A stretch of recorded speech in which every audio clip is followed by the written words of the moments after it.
Hello, everybody. Welcome back to another special episode of the AI Roundup. Today is a Halloween episode. Obviously, we're all wearing black, and I'm wearing this silly pumpkin hat. We wanted to be on theme and very festive as we head into the holiday weekend, which I'm excited to talk to some amazing guests that I have today. And we're talking about how AI doesn't have to be scary bad. So I know that there's a lot of chat about AI and a lot of nervousness around it, but hopefully these conversations that we have bi-weekly kind of help you ease your worry and kind of give you ways to think about it in a way that's not as scary. So we're going to talk about a few different things today. And first, I want to just go around the room and introduce everybody. As usual, I'm Elena Kachan, your host, Community Marketing Manager at Bloomreach.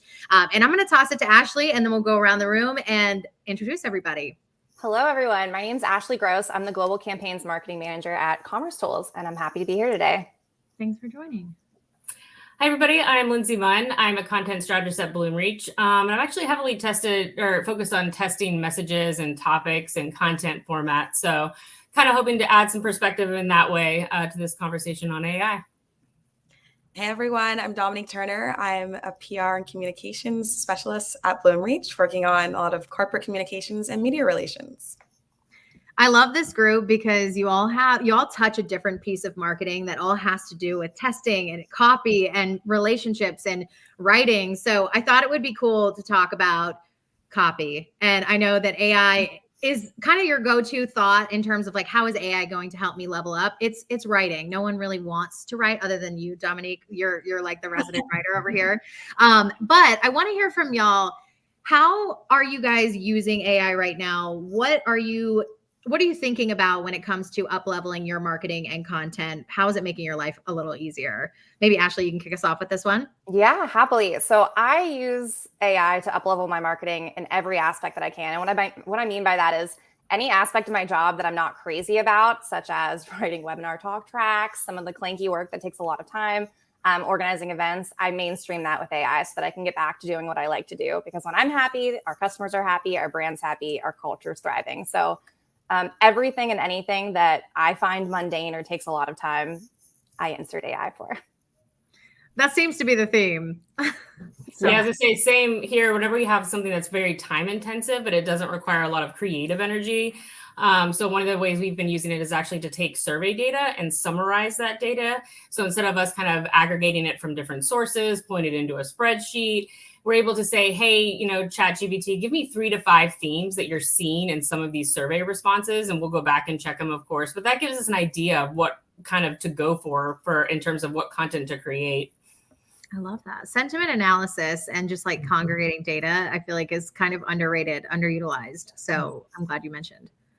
Yeah, I feel like for PR might be a little bit different.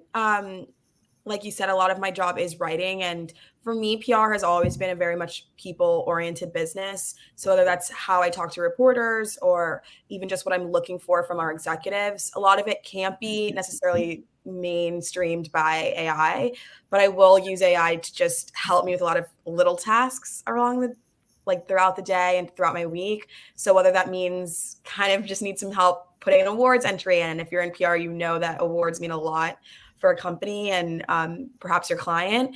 So those entries can honestly be very mundane and quite annoying, and we'll ask similar questions over and over. So AI has been really helpful for that. I know we'll get into what tools we use later, but sometimes just transcribing an interview. So a lot of the stuff that I don't necessarily have a lot of time for, but just want to get done off my plate. And even just cleaning up a press release, I still feel kind of uncomfortable using AI to write a press release. And I know there's tons of awesome tools out there that help a lot of PR professionals do that. But for me, maybe I'm a bit old school. I still like to check over my work and edit, and I like the exercise of writing. So I've really kind of just used AI as something to really double check my work and as a gut check as well. I was about to say, it's like a soundboard you can bounce ideas off of. Totally. So check the originality of a statement too. Sometimes I'll come up with something, I'll be like, I love this. And then I'll be like, how common is this phrase? And it's like, oh, it's everywhere. Okay, well, that was not an original thought. Let's go back to the drawing board. What's the tone of this? AI shoots stuff out and you're like, that sentence doesn't make any sense. Like I have to rework that. So I think it's a good exercise in terms of even learning how to write things. Is like if you're cleaning something up or just making it sound better, AI will give you a version that maybe isn't the final draft, but it helps you get there. Oh my gosh, it's like the best starting point too. Like whenever I feel like my brain is just like fried completely, I'm like, help me write this email. Like help me get to where I need to go quickly. And it takes a lot of the thinking out of it, which is kind of nice. But when you can work smarter, not harder, that's a win. So I love that we're all using it, which is why I was so happy to have all of you on. And almost, Dominique, when you mentioned PR is so personable, it's almost like you are the editor, like we're the editors when we submit, but you almost use the Chat GPT or the AI tool to edit your work because you have to like maybe condense something or make it sound a little bit punchier, but like you like writing. So that's your kind of your bread and butter. But I love that you mentioned it helps you with like ideation as well. So we all have that in common. So that leads me to my next question in terms of copy. So I know I can tell when something's been written by ChatGPT. Dominique, you've mentioned that you never want it to feel like your press release has been written by AI. What do you feel like the state of AI copy is right now? And does it fall short in your opinion? Are you seeing some inconsistencies? Do you like it? Do you not like it? What are your thoughts? I mean, it's really hard because I think, at least for Bloomreach, we have such a specific brand voice that I'm trying to incorporate that in everything we put out, whether it's a written Q&A, whether it's a byline by an executive, or whether it's a press release. So I'm really, really specific and kind of hard, like kind of a really big hardo about how stuff is written and what's being put out. And so I get nervous when that's going through ChatGPT or a similar AI tool because maybe that brand voice is gone. So I think for copy, I think we're still in a space where we need to really make sure that brand voice is there and make sure that we're still checking for that, because once that gets lost, then, you know, any commerce company might just end up sounding the same and might end up just sounding like we're putting out those same ideas. And that's not what we want. And so for me, I think copy, it's hard, but I still think it still needs to be worked more. And I think that we still have to use our personal judgment and our own kind of human instincts to check that. What do you ladies think?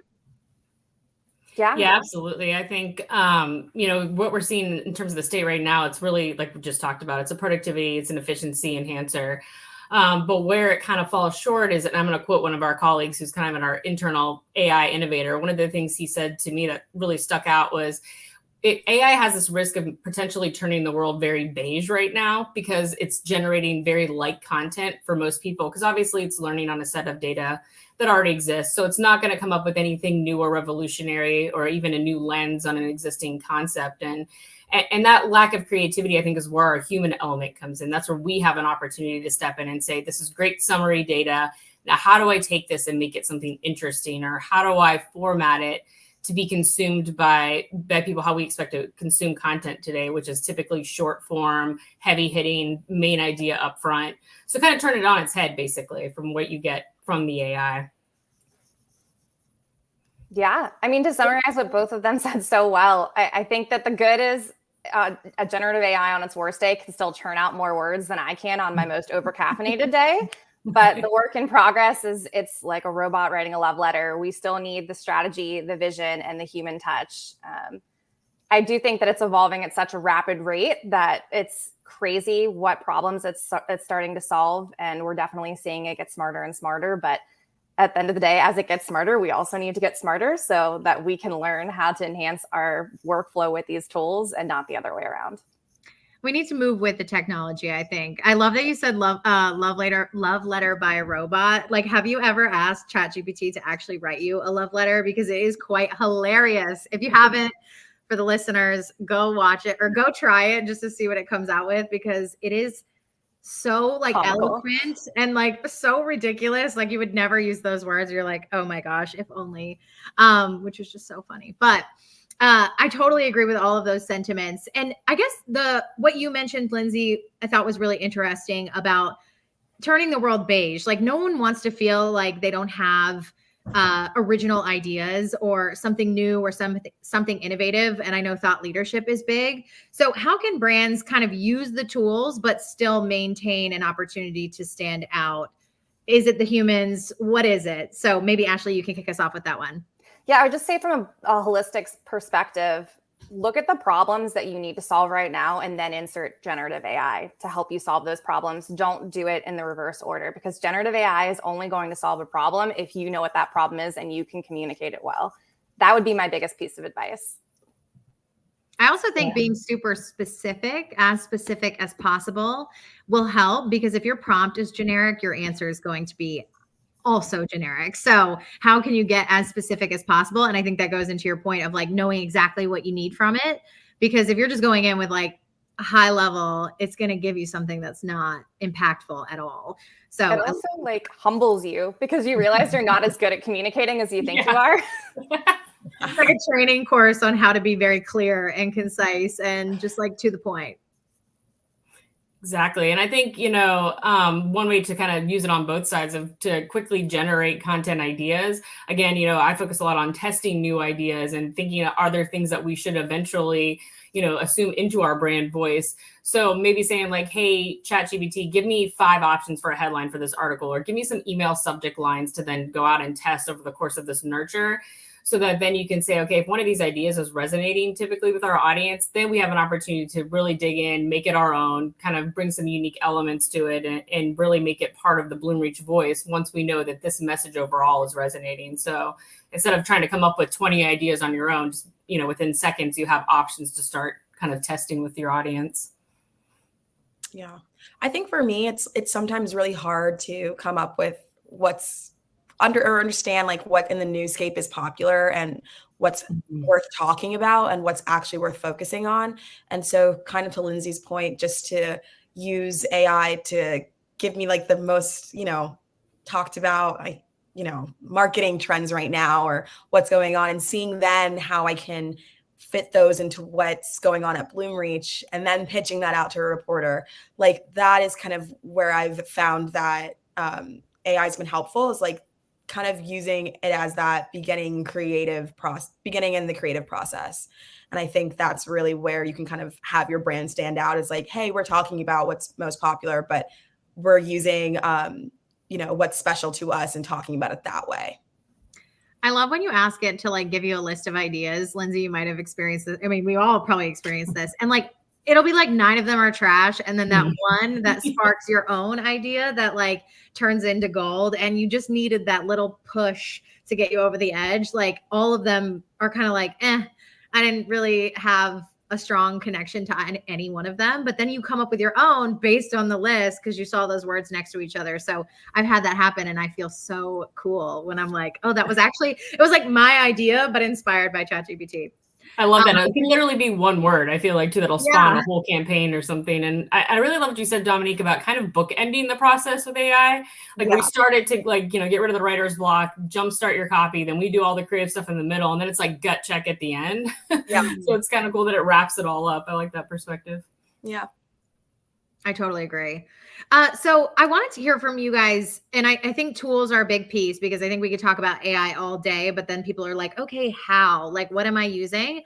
So what tools are you all using to ensure productivity, kind of take yourself to the next level, but still maintain that brand consistency? What's helping you guys out? Maybe Ashley, you can take us with this one. Yeah, so this is really twofold for me. So I'm ruthless with prioritization. I kind of think you have to be if you're in marketing. That's really your main job, is just to keep prioritizing. So I really like Otter AI. I'm a remote worker, so being able to have it transcribe meeting notes and summaries for me is really great. I also love Slides AI because I find myself creating slide decks a lot. And it can help to just give it a couple ideas. For those of you that haven't used Slides AI, you literally say like, here's the title, here's the description, here's the notes that I want to highlight. And then it goes ahead and generates a slide deck. It's not beautiful and perfect, but it's a great kind of baseline for you to kind of hop on and add your own personal touch and add in more information. And then for brand voice, I love Jasper. I haven't found another generative AI app that has a better knowledge base and brand voice than them. But yeah.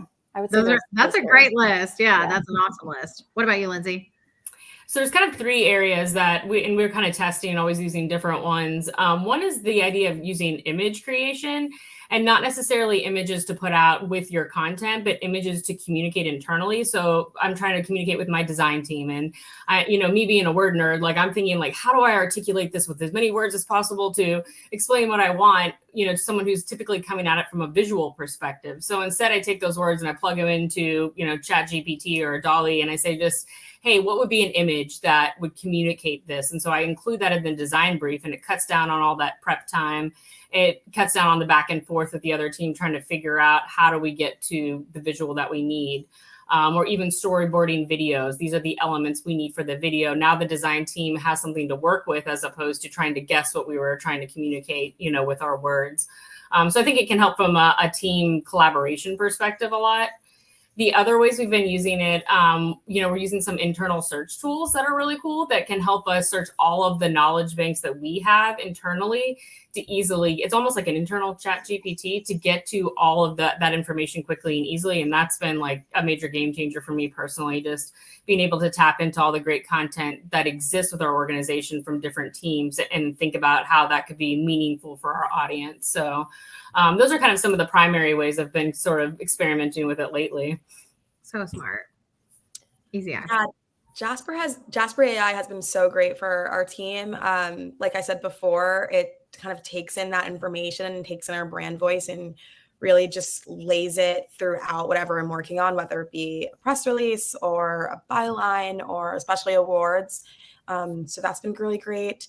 And like Ashley was talking about before, I love Otter AI. When I first started off in PR, I was literally transcribing interviews, and whether they be 5-10 minutes, it would take me hours, and it was a lot of time.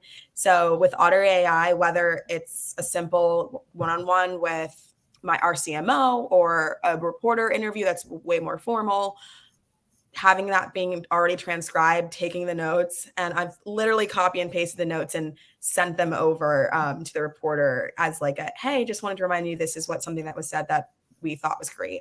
So it's been so helpful. So I love both of those tools for those reasons. That sounds like a game changer. I feel like I need to do that with my work meetings, and that way I just summarize everything that happened. That needs to happen more often, I think. But the fact that we all work at an AI company too, like, are you guys seeing that?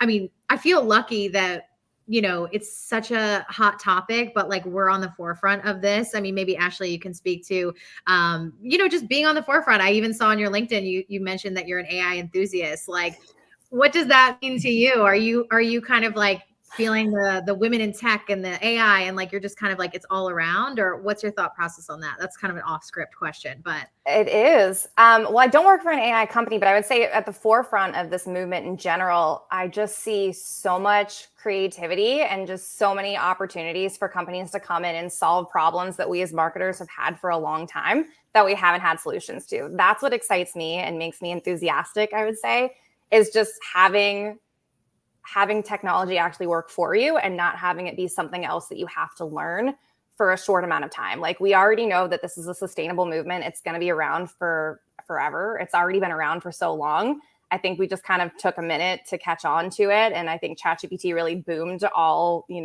news and pieces surrounding AI in general, but it's here to stay. It's worth your time. It's worth your energy to learn it. I would just say, like, in general, pick one problem, pick one AI tool, test it, optimize it, learn from it. That's what I'm excited about. I love that. Yeah, I love that idea of like getting in and just like there's so many options now that you're saying. Like, I love that we're kind of in this phase where it feels like we have the freedom and the opportunity to say, let me try this tool and see if this works to solve our problem. This is AI generated. It's kind of like no harm, no foul. If it doesn't work, there's another one. And there's actually a site where there's an AI for that. Yes, I was going to say that too. Yeah. Wow. Great way to find tools to use if you're just looking to experiment. A lot of them have like free trials out there and stuff. So I think that's a great way to try things. And even you don't even know what's possible until someone kind of puts it in front of you. So that's our goal with this series, is just to kind of like different tools, put different ideas in your sphere and kind of get you guys thinking about it differently and get you guys trying new things. So I see that we got a comment here of someone that really loved your beige comment, and she said, I like what you said about AI making copy beige. That is so true. Totally agree. Can't agree more. Yeah, let's make a pact that we're like all gonna revamp, the beige copy and make it feel colorful again, even with the starting point may be beige, but let's take it to the next level. So I loved all of y'all's opinions and thoughts and feedback. Thank you, ladies, for joining. I really appreciate it. I feel like that's a good place to end. But if you guys have questions or comments, leave them in the comments. We will absolutely address them afterwards. But in the meantime, thank you so much for joining. I appreciate it. Thanks, Elena. You guys. Yeah. Thanks, guys. Yeah.